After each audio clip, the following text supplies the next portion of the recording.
Students, and welcome back to the online class. In today's video we will start chapter 11 of class 10th physics. The chapter name is Human Eye and the Colorful World. So first of all we will begin with the human eye. As you can see, human eye is a sense organ. What is human eye? Human eye is a sense organ and this sense organ helps us to see. ये जो sense organ है ये हमारी देखने में मदद करता है.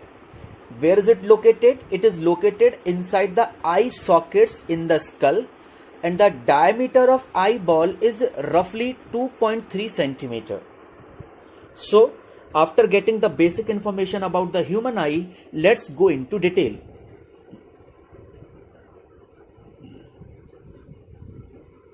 We will start with the parts of human eye and its structure. I would like to show you how the structure is or how the complete eyeball looks like. As you can see in the diagram that this is a human eye. You can see many parts in this human eye. It is really a very complex organ which enables us to see everything. So one by one we will study all the parts. So first part is cornea. Cornea is the outermost transparent part. Cornea क्या होता है? Cornea हमारी eye ball का या हमारी आंख का सबसे बाहर का हिस्सा होता है और यह ट्रांसपेरेंट होता है. कैसा होता है? ये ट्रांसपेरेंट होता है. What is the meaning of transparent? Light can go across the cornea. It provides most of the refraction of light. And what is the function of cornea? ये light का refraction करता है. मैं आपको कॉर्निया दिखाता हूं. Here, this part is called cornea. This is the foremost part of the eye. ये हमारी आंख का सबसे सामने का हिस्सा होता है. This is the visible part of the eye. ये हमारी आंख का वो हिस्सा होता है जो हमें दिखाई देता है. This is called cornea. Now, lens, also called eye lens. Eye lens is composed of a fibrous jelly-like material. जो आंख का लेंस होता है हमारा, ये जेली लाइक मटेरियल से बना होता है, फाइबर्स का बना होता है. It provides the focused, real and inverted image of the object on the retina. यह रेटिना पर हमें इमेज बनाकर देता है. किस पर बनाकर देता है? रेटिना पर बनाता है. And what is the nature of the image? आपने इससे पहले वाले chapter 10 light reflection and refraction में रियल इमेज और inverted image and virtual image और इरेक्ट इमेज के बारे में पढ़ा होगा. तो आई लेंस हमें रियल और इन्वर्टेड इमेज बनाकर देता है. कैसी इमेज बनाकर देता है? रियल होती है और इन्वर्टेड होती है और यह इमेज हमें रेटिना पर मिलती है. अब रियल और इन्वर्टेड इमेज कौन सा लेंस बनाता है? आपने इससे पहले के चैप्टर में जरूर पढ़ा होगा that real image is always formed by convex lens because concave lens never makes a real image and real image is always inverted image. So real and inverted image of any object is made by the eye lens only on the retina. This is convex lens that converges light at retina. convex lens को आप converging lens भी कहते हैं. convex lens को आप क्या कहते हैं? कन्वर्जिंग लेंस भी कहते हैं क्योंकि कॉन्वेक्स लेंस लाइट को कन्वर्ज करता है. क्या करता है? लाइट को कन्वर्ज करता है. Now let me show you the eye lens in the diagram. Here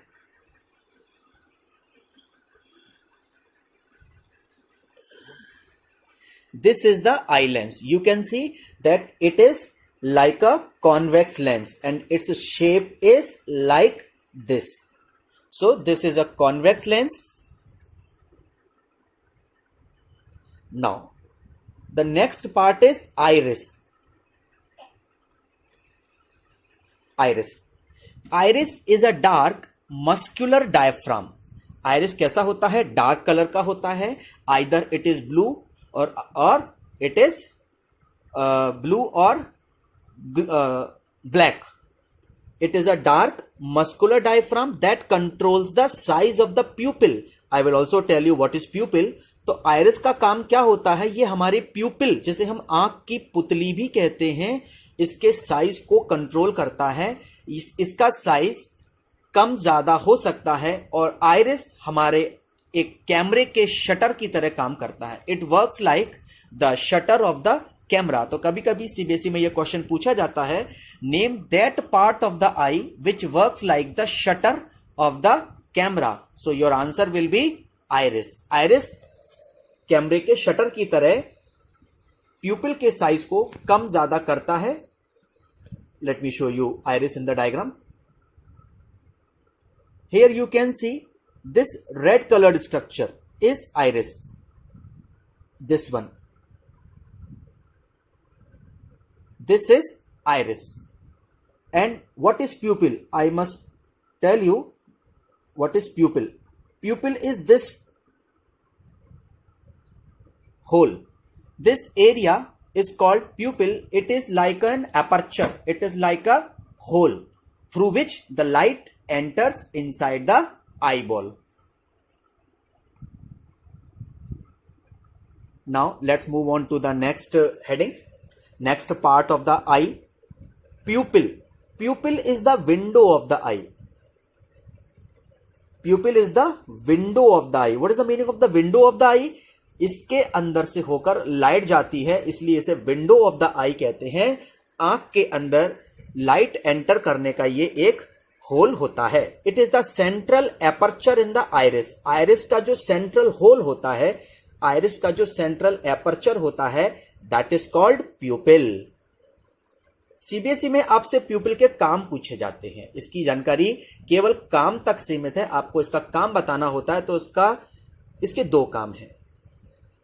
इसका क्या काम है? It regulates and controls the amount of light entering in the eye. यह आंख के अंदर जाने वाली लाइट की अमाउंट को कंट्रोल करता है. What is the function of pupil? It controls और regulates the amount of light entering in the eye. And what are the two functions of iris? I must tell you the two functions of iris. So iris controls the size of the pupil. The first and the very important function of iris is iris controls the size of the pupil. Because iris contracts and relax. Iris contract और relax होकर प्यूपिल के size को छोटा और बड़ा करता है. One more function that iris does, it gives the colour to the eye. यह हमारी आंख को कलर प्रोवाइड करता है. किसी की आंखें काली होती हैं, किसी की नीली होती हैं, तो ये आइरिस के कलर की वजह से ये आंखें, इनमें ये कलर आता है. Now the very very important part of I is retina. What is retina? Retina is a delicate membrane having enormous number of light sensitive cells. Retina एक बहुत ही delicate membrane होती है. It is like a layer inside the eyeball having enormous number of light sensitive cells. इसके अंदर बहुत सारी light और colour के प्रति सेंसिटिव सेल्स होती हैं. इन्हें हम rod cells and cone cells के नाम से जानते हैं.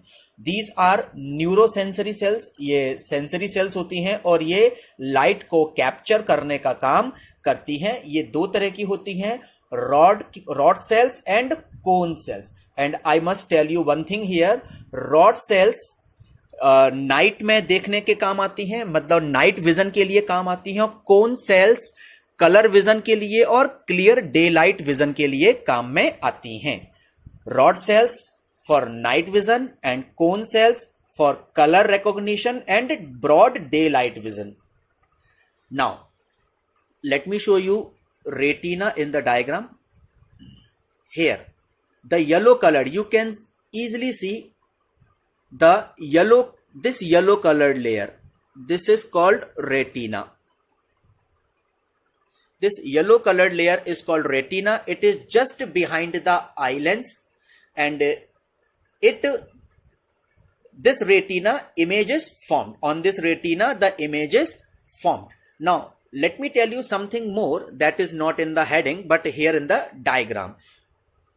Aqueous humor and vitreous humor, it is also this part.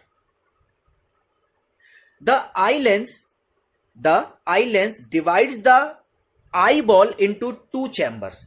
The eye lens divides the eyeball into two chambers. The first chamber is this. The first chamber is this and the second chamber is this. This first chamber, that is just behind the cornea, this is called aqueous chamber. What is this chamber called? This chamber is called aqueous chamber, and a large chamber behind the eye lens is called vitreous chamber. What is this chamber called? Vitreous chamber. So in aqueous chamber a liquid is filled which is called aqueous humor. What is this liquid called? Aqueous humor.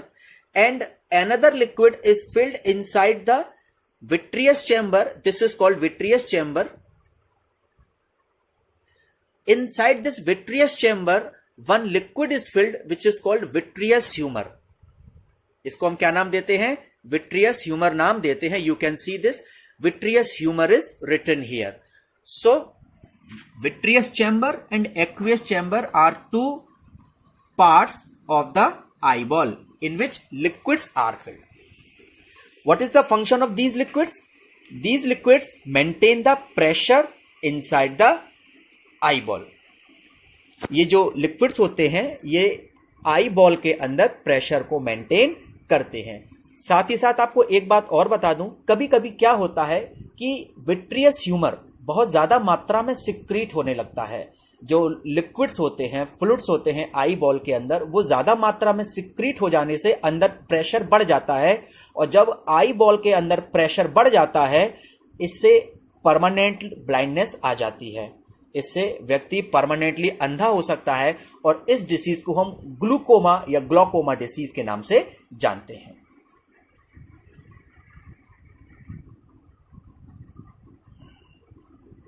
अब हम eyes से related दो points की बात कर लेते हैं. The far point and the near point, which are very very important to study if we want to study the defects of the eyes. अगर हम विजन के डिफेक्ट्स, आईज के डिफेक्ट्स को आगे पढ़ना चाहेंगे तो उससे पहले हमें फार पॉइंट और नियर पॉइंट को पढ़ना कंपलसरी है. What is far point? जरा ध्यान से समझिएगा. फार पॉइंट क्या होता है?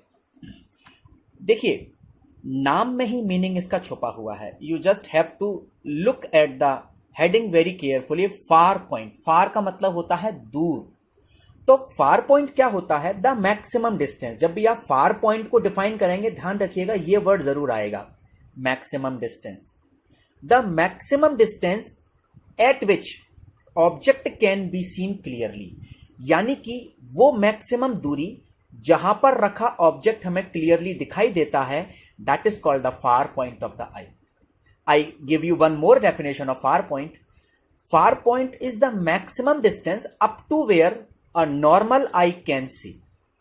Far point is the maximum distance up to where a normal eye can see clearly. It is called far point. And for a normal eye, it is infinity. What is the value of far point? Far point's value is infinity. Means a human eye can see up to infinity very clearly. Just like we can see sun clearly, moon clearly. So they are called infinity. Now, let us come to near point or least distance of distinct vision. What is the other name of near point? Least distance of distinct vision. Actually, you will not have much work with this phrase in class 10th. It will come handy in class 12th, not in class 10th. In class 10th, only near point is enough.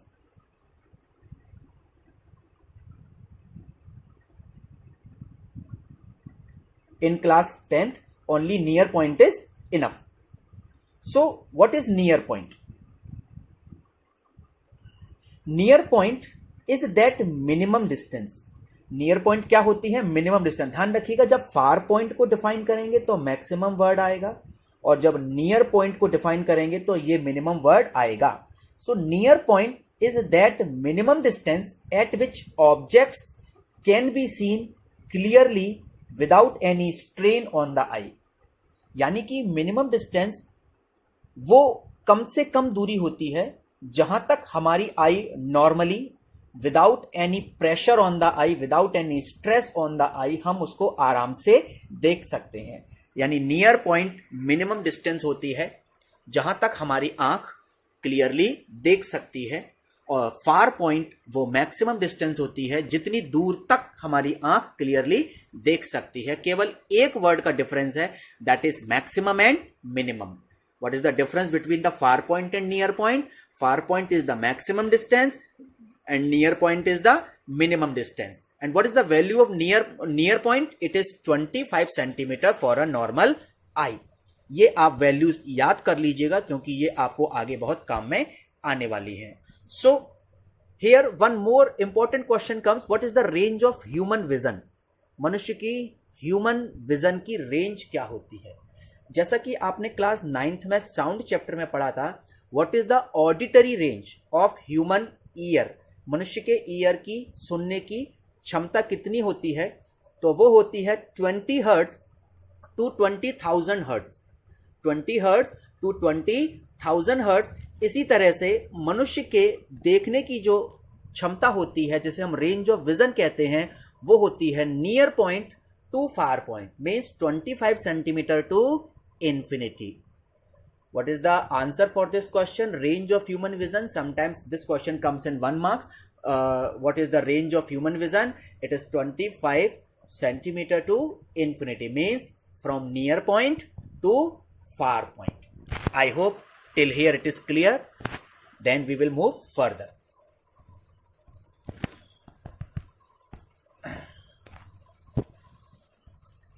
Now the next heading is accommodation, or you can actually call it power of accommodation. What is power of accommodation? ध्यान रखिएगा, power of accommodation I lens की होती है। किसकी होती है? Power of accommodation I lens की होती है।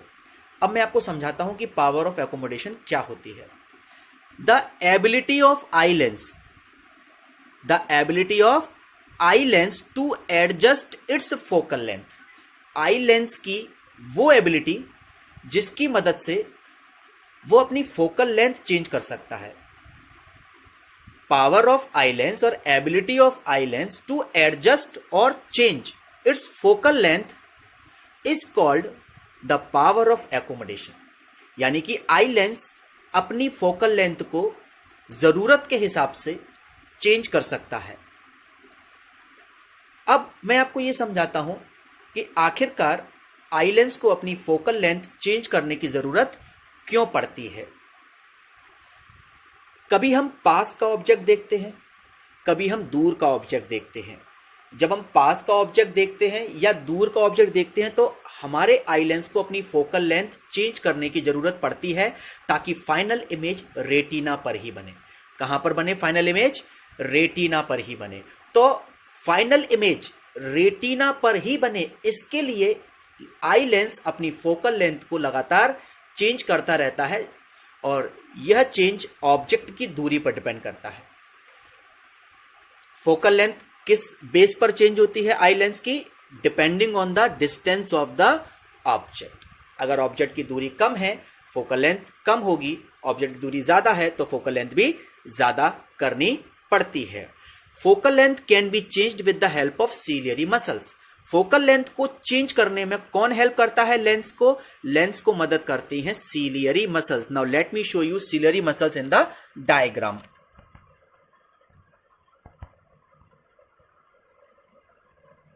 These are the ciliary muscles. Here you can see these fibers. These fibers from which the lens is suspended are called ciliary muscles. They are on the both sides of the lens. These are called ciliary muscles, and with the help of these ciliary muscles the lens is suspended, or you can say the lens is kept in its place. Lens को अपनी जगह पर भी ciliary muscles रखती हैं और lens को focal length को चेंज करने में, लेंस की फोकल लेंथ को चेंज करने में हेल्प भी कौन करती हैं? सिलेरी मसल्स करती हैं। अब मैं आपको समझाता हूं कैसे।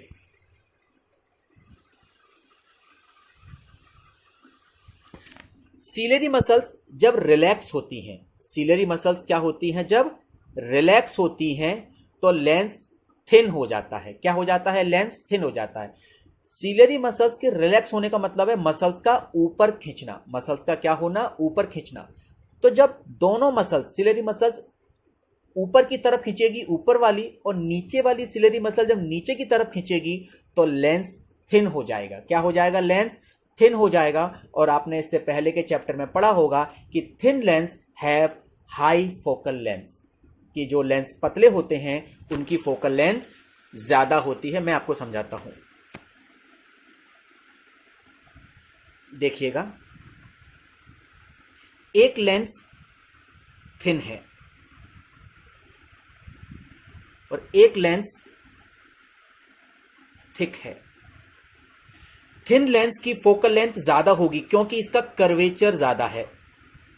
क्या है? इसका कर्वेचर ज्यादा है। तो ज्यादा कर्वेचर होने की वजह से थिन लेंसेस का जो स्फीयर होता है बड़ा होता है।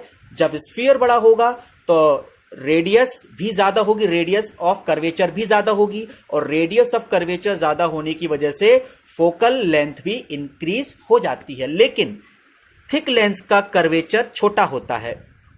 थिक लेंस में कर्वेचर ज्यादा होता है, और कर्वेचर ज्यादा होने की वजह से इनका स्फीयर छोटा होता है, और स्फीयर छोटा होने की वजह से रेडियस ऑफ कर्वेचर भी कम होती है।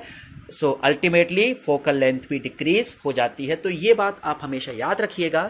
अ thin lens has high focal length और larger focal length, and a thick lens have smaller focal length. हो गया?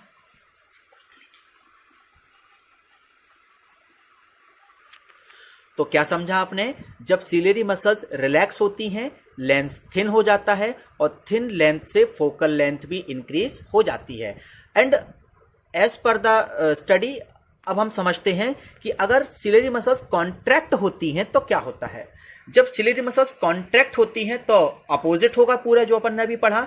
लेंस थिक हो जाएगा, यानी लेंस मोटा हो जाएगा, और मोटे लेंस की फोकल लेंथ कम हो जाती है, focal length decreases. So accordingly, or according to the distance of the object, lens can increase its focal length or decrease its focal length according to the need.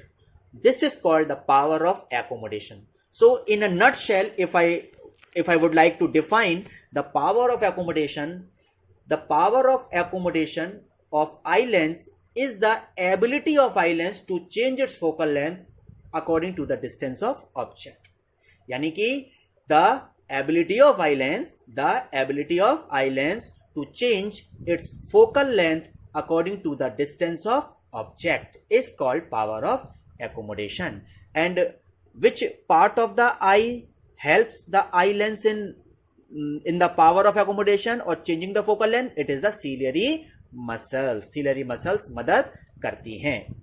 अगर आपसे ये सवाल पूछा जाए कि क्यों जरूरत पड़ती है फोकल लेंथ को चेंज करने की, तो इसका आंसर ये होगा because the objects distance is different in every case. Her case में ऑब्जेक्ट की डिस्टेंस अलग अलग होती है, और अलग अलग डिस्टेंस होने की वजह से हमें अलग अलग फोकल लेंथ चाहिए होती है। मैं आपको फॉर्मूले के आधार पर एक बार और समझा देता हूं कि फोकल लेंथ चेंज क्यों करनी पड़ती है।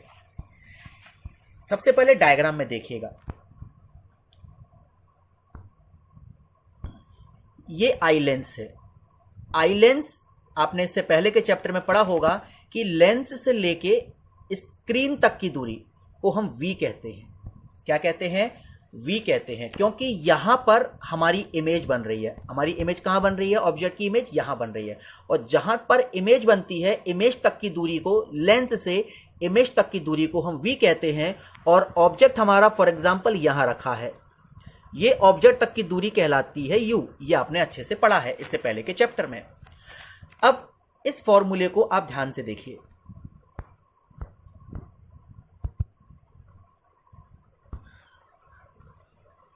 1 upon F equal to 1 upon V minus 1 upon u.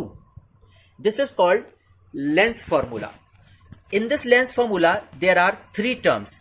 And which are those three terms? It is focal length f, object distance u, and image distance v. Now, you tell me just one thing. The distance of image from the lens is changing in every case or not? यानी कि क्या हमारा v change होगा कभी? v यानी कि screen तक की दूरी, स्क्रीन यानी कौन सी? रेटिना तक की दूरी। क्या रेटिना कभी आगे पीछे होगी? लेंस से लेकर रेटिना तक की दूरी कभी चेंज हो रही है? इसका आंसर है नहीं। रेटिना जहां है वहीं रहती है, लेंस से लेकर रेटिना तक की दूरी चेंज नहीं हो रही है। इसका मतलब इस इक्वेशन में हमारा v कांस्टेंट है। v, what is v? Image distance. Distance of image is always constant in the case of eye ball. ध्यान रखिएगा, आईज के केस में, एक नॉर्मल आई की बात कर रहा हूं मैं, एक नॉर्मल आई के लिए हमेशा इमेज की दूरी v कांस्टेंट होती है। अब बचे हमारे पास दो टर्म, एक फोकल लेंथ f और एक ऑब्जेक्ट की दूरी u। अगर मैं LHS और RHS को हमेशा बराबर लाना चाहूंगा तो क्या f को u के अकॉर्डिंग चेंज नहीं होना होगा? यस, इसका मतलब है कि अगर u चेंज हो रहा है और v मेरा कांस्टेंट है तो f को चेंज हर हाल में होना होगा, otherwise this equation will not come equal. तो अगर 1 upon F equal to 1 upon V minus 1 upon U आना है और v कांस्टेंट है, then f must change according to the u, यानी कि f को हमेशा बदलना होगा u के अकॉर्डिंग। इसीलिए मैं कहता हूं कि जब ऑब्जेक्ट की दूरी बदलती है तो फोकल लेंथ भी हमारी आई लेंस की बदल जाती है, क्योंकि हर हाल में v कांस्टेंट है। आई होप आपको ये न्यूमेरिकली और फॉर्मूले के आधार पर यह कंसेप्ट समझ में आया होगा कि हमें क्यों जरूरी होता है, पावर ऑफ एकोमोडेशन की क्या जरूरत है। तो पावर ऑफ एकोमोडेशन एक बहुत ही इंपॉर्टेंट फीचर है हमारी आई बॉल का। इसी वजह से हम पास के ऑब्जेक्ट्स और दूर के ऑब्जेक्ट्स को क्लियरली देख पाते हैं। अगर पावर ऑफ एकोमोडेशन नहीं होता तो हमें ऑब्जेक्ट्स क्लियरली दिखाई नहीं देते।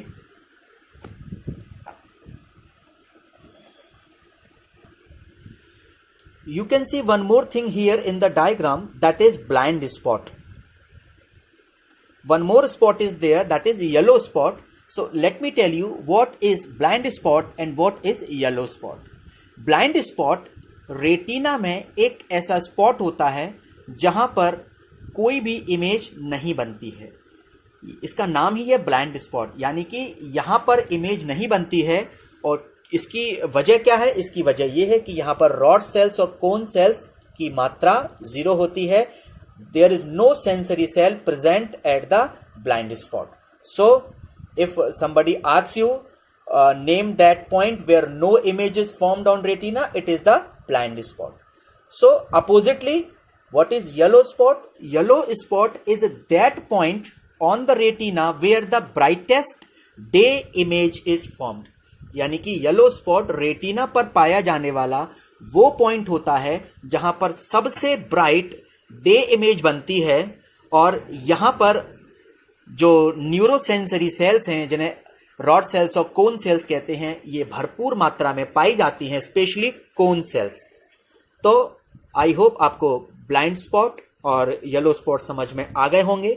ऑप्टिक नर्व एक नर्व होती है जो कि इस इमेज को जो रेटिना पर बन रही है इसको ब्रेन में लेकर जाती है और वहां पर इसकी हमें फाइनल इमेज प्राप्त होती है और हमें यह पता चलता है कि हमने क्या देखा।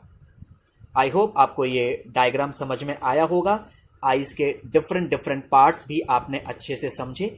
इसके बाद हम चलते हैं अगले टॉपिक पर।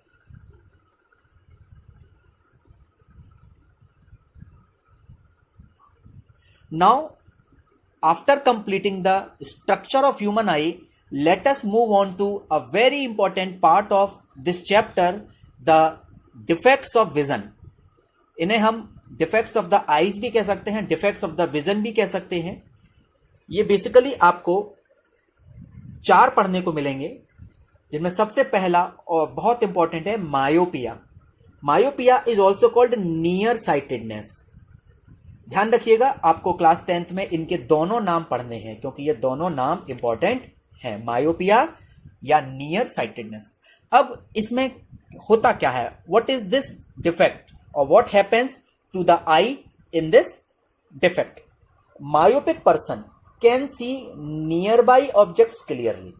ध्यान रखिएगा, मायोपिया में पास का ऑब्जेक्ट, नियर बाई ऑब्जेक्ट तो क्लियरली दिखाई देता है, but the person can not see distant objects clearly, यानी कि उसे पास का तो साफ साफ दिखाई देता है, but that person is not able to see distant objects clearly, उसको दूर का कुछ भी साफ दिखाई नहीं देता है। अब इसको याद कैसे रखें, एक शॉर्टकट ट्रिक बता देता हूं मैं आपको। मायोपिया को हम नियर साइटेडनेस कहते हैं, ये आपको याद होना चाहिए। इस ट्रिक का अगर इस्तेमाल आपको करना है तो आपको ये याद होना चाहिए कि मायोपिया को नियर साइटेडनेस कहते हैं। इस डिफेक्ट के नाम में आ रहा है नियर, तो आप ये याद रखें कि जो नाम में आ रहा है वही दिखाई देता है और जो नाम में नहीं आ रहा है वो दिखाई नहीं देता है।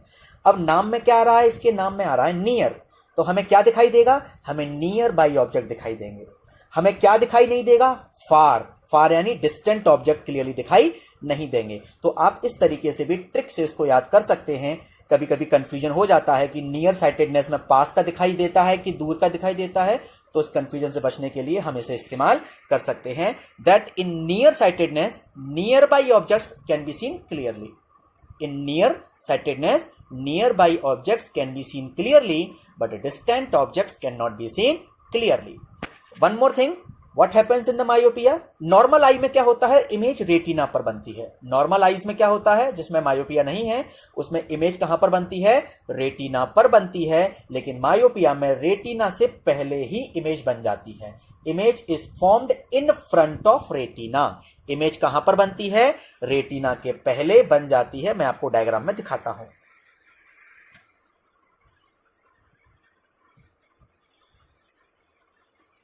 You can see here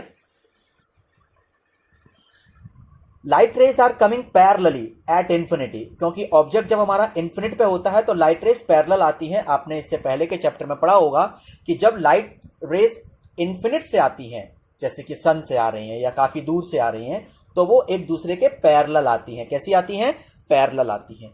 parallel आती हुई लाइट रेज एक और ये दो, जब ये आई लेंस से कन्वर्ज होती हैं तो जनरली इमेज यहां बनती है रेटिना पर, but in this case you can see that image is formed in front of retina और before the retina, so this is the case of myopia. Retina के अलावा कहीं भी जो इमेज बनती है that is not clear, that is a blurred image, so this image will be blurred and the person will not be able to see clearly, और person को कुछ भी साफ साफ दिखाई नहीं देगा, उसकी इमेज ब्लर्ड बनेगी क्योंकि इमेज रेटिना पर नहीं बन रही है। तो आई होप आपको ये डायग्राम समझ में आया होगा। इसमें आपको ये भी लिखना पड़ेगा कि मायोपिया में इमेज कहां पर बनती है। तो मायोपिया में इमेज कहां पर बनती है, रेटिना के पहले बनती है। अब इसकी वजह क्या होती है, ध्यान रखिएगा। Myopia is related with the far point. Myopia में कौन सा, आपने आंख के दो पॉइंट पढ़े हैं, फार पॉइंट और near point. Far point is related to the myopia and near point is related to the hypermetropia, that is the second defect of vision. We will study it in the later parts. So far point इसमें involve है। कैसे होता, क्या है कि normal eye का far point होता है इंफिनिटी। नॉर्मल आई का फार पॉइंट कहां होता है, इंफिनिटी होता है, लेकिन एक मायोपिक आई का फार पॉइंट इंफिनिटी नहीं होता है, वो इंफिनिटी से पास आ जाता है। For example if I say that I can see up to 6 meter, मुझे 6 मीटर तक रखा ऑब्जेक्ट तो साफ साफ दिखाई दे रहा है, but I can not see beyond 6 meter, यानी कि मुझे 6 मीटर के बाद क्या रखा है साफ साफ दिखाई नहीं दे रहा है। इसका मतलब मेरा फार पॉइंट अब इंफिनिटी पे नहीं है। My far point is not at infinity in this case, my far point is at 6 meter. मेरा फार पॉइंट कहां पर है, अब 6 मीटर है। क्यों है 6 मीटर, क्योंकि मुझे सिर्फ 6 मीटर तक का साफ साफ दिखाई दे रहा है, इसलिए मेरा फार पॉइंट कहां है, अब मेरा फार पॉइंट अब 6 मीटर है। तो आई होप आपको इसमें समझ में आया होगा कि मायोपिया में हमारा फार पॉइंट लेस देन इंफिनिटी होता है। कितना होता है? लेस देन इंफिनिटी होता है। ये 6 मीटर भी हो सकता है, 10 मीटर भी हो सकता है, 15 मीटर भी हो सकता है, लेकिन इंफिनिटी नहीं होता है। तो अब मायोपिक आई का फार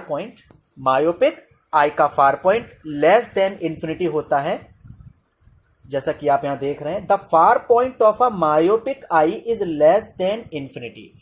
नॉर्मल आई का कितना होता है? इंफिनिटी। और मायोपिक आई का कितना होता है? Less than infinity. So image इसकी कहां पर बनेगी? रेटिना के पहले बन जाएगी। अब होता क्या है कि मेरा फार पॉइंट है 6 मीटर, ऑब्जेक्ट रखा है मेरा 10 मीटर पर, यानी कि अब वो मेरे लिए फार पॉइंट से दूर हो गया। In this case the image of the 10 meter object will be formed in front of retina. तो इस केस में 10 मीटर पर जो ऑब्जेक्ट रखा है उसकी इमेज कहां पर बनेगी? रेटिना पर नहीं बनेगी, रेटिना के पहले बन जाएगी। अगर ऑब्जेक्ट 6 मीटर पर ही रखा है, जो कि मेरा फार पॉइंट है, मायोपिक आई का फार पॉइंट है, अगर ऑब्जेक्ट 6 मीटर पर ही रखा है तो इमेज रेटिना पर बन जाएगी। लेकिन अगर ऑब्जेक्ट 6 मीटर से दूर रखा है तो इमेज रेटिना पर नहीं बनेगी। अब इसका करेक्शन क्या है? इसका करेक्शन है कॉनकेव लेंस। इसमें मैं आपको 2 वजह बताना भूल गया कि मायोपिक या मायोपिया की 2 रीजंस क्या होते हैं। अगर कोई इमेज रेटिना से पहले बन रही है, इसका मतलब है कि जो आई लेंस है उसकी फोकल लेंथ छोटी हो गई है। पहले अच्छा, आपने ये तो पढ़ा होगा कि पैरेलल लाइट रेज जहां पर फोकस होती है वही फोकल लेंथ होती है। So let me show you, these are the parallel light rays. These parallel light rays are focusing at retina. Suppose these parallel light rays are focusing at retina. That means the distance from the lens to retina will be the focal length. यानी कि focal length कितनी होगी? Lens से लेके retina तक की दूरी focal length होगी। लेकिन अब चूंकि इमेज यहां बन रही है, लाइट रेज यहां फोकस हो रही हैं, इसका मतलब है फोकल लेंथ पहले के मुकाबले इंक्रीज हो गई कि डिक्रीज हो गई? आपका आंसर होगा कि फोकल लेंथ पहले के मुकाबले डिक्रीज हो गई। और फोकल लेंथ डिक्रीज कब होती है? जब लेंस थिन होता है। फोकल लेंथ डिक्रीज कब होती है? जब फोकल लेंथ डिक्रीज कब होती है? जब लेंस थिक होता है। हमारा लेंस कैसा हो गया है? मोटा हो गया है। लेंस कैसा हो गया है? मोटे लेंस की फोकल लेंथ कम होती है। कितनी होती है मोटे लेंस की फोकल लेंथ? कम होती है। तो first reason you can say that thick eye lens. What may be the first reason for myopia? Thick eye lens.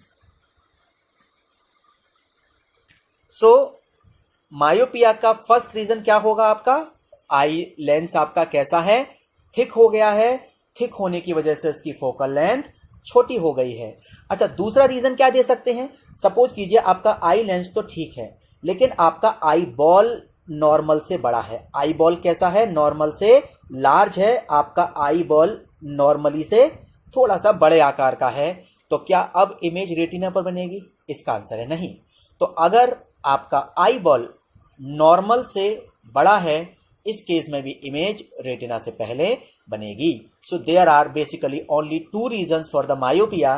The first one is thick eye lens and second is larger eyeball than normal. So there are 2 reasons for the myopia. Now in the last topic we will discuss about the correction, how this defect can be corrected or what can we do so that the image will be formed finally at retina. इसके लिए हम concave lens का इस्तेमाल करते हैं। किसका इस्तेमाल करते हैं? कॉनकेव लेंस का इस्तेमाल करते हैं। कॉनकेव लेंस जिसे हम डाइवर्जिंग लेंस भी कहते हैं, ये क्या करता है? हमारी आई लेंस की बढ़ी हुई कन्वर्जिंग पावर को नलीफाई कर देता है। यानी कि ये हमारी आई लेंस की जो कन्वर्जिंग पावर बढ़ गई है उसको ये खत्म कर देता है और फाइनली इमेज हमारी रेटिना पर बनती है। अब मैं आपको समझाता हूं कि ये लेंस काम करता कैसे है। देखिए, नॉर्मली हमारी इमेज रेटिना पर बनती है, लेकिन जब हमें मायोपिया हो जाता है तो मायोपिया में डिफेक्टेड नियर पॉइंट, जो कि 6 मीटर हो सकता है, 10 मीटर हो सकता है, उसके अगर पीछे कोई ऑब्जेक्ट रखा हुआ है, उससे दूर ऑब्जेक्ट रखा हुआ है, तो उसकी इमेज रेटिना पर नहीं बनती है। इसके लिए हम कॉन्केव लेंस का इस्तेमाल करते हैं। ये कैसे काम करता है? ये उस डिफेक्टेड नियर पॉइंट से जो दूर ऑब्जेक्ट रखा हुआ है, जिसको हम इंफिनिटी भी कह सकते हैं, उसकी एक वर्चुअल इमेज बनाता है डिफेक्टेड फार पॉइंट पर। कहां बनाता है? डिफेक्टेड फार पॉइंट पर बनाता है। फॉर एग्जाम्पल, मेरा फार पॉइंट 6 मीटर है, यानी कि मुझे मायोपिया है, और मुझे ऑब्जेक्ट देखना है 10 मीटर का। कहां का देखना है? 10 मीटर का। Suppose this 10 meter is here, so 10 meter will be infinity for me. मेरे लिए 10 मीटर क्या होगा? इंफिनिटी होगा। तो वहां से जो लाइट रेस आएंगी, उनकी वर्चुअल इमेज, चूंकि ये डाइवर्जिंग लेंस है, ध्यान रखिएगा, डाइवर्जिंग लेंस एक वर्चुअल इमेज बनाएगा। और वर्चुअल इमेज कहां बनेगी? यहां पर इसकी वर्चुअल इमेज बन गई। ये वर्चुअल इमेज किसकी है? ये वर्चुअल इमेज है उस 10 मीटर पर रखे हुए ऑब्जेक्ट की। यहां पर वर्चुअल इमेज बनाई है। अभी तक आई लेंस ने कोई काम नहीं किया, ध्यान रखिएगा। ये वर्चुअल इमेज बनाई है हमारे इस करेक्टिव लेंस ने। अब क्या होता है, इस वर्चुअल इमेज की फाइनल इमेज कहां पर बनती है? रेटिना पर बनती है। और ये कौन बनाता है? हमारा आई लेंस बनाता है। तो हमारा आई लेंस जिस ऑब्जेक्ट की इमेज बना रहा है वो रियल ऑब्जेक्ट नहीं है, वो ऑब्जेक्ट है जिसकी इमेज यहां पर बनी है। यानी कि करेक्टिव लेंस के द्वारा जो इमेज बनती है, वही इमेज हमारे आई लेंस के लिए ऑब्जेक्ट का काम करती है, और फाइनली हमारी इमेज रेटिना पर बनती है। इस तरह से आप अपने फार पॉइंट से भी दूर रखे हुए ऑब्जेक्ट को क्लियरली देख पाते हैं। आई होप आपको मायोपिया समझ में आया होगा। इसके आगे का डिफेक्ट हम सेकंड वीडियो में कवर करेंगे। अच्छे से पढ़िएगा, इसको रिवाइज कीजिएगा एनसीईआरटी से। Take care, till then bye.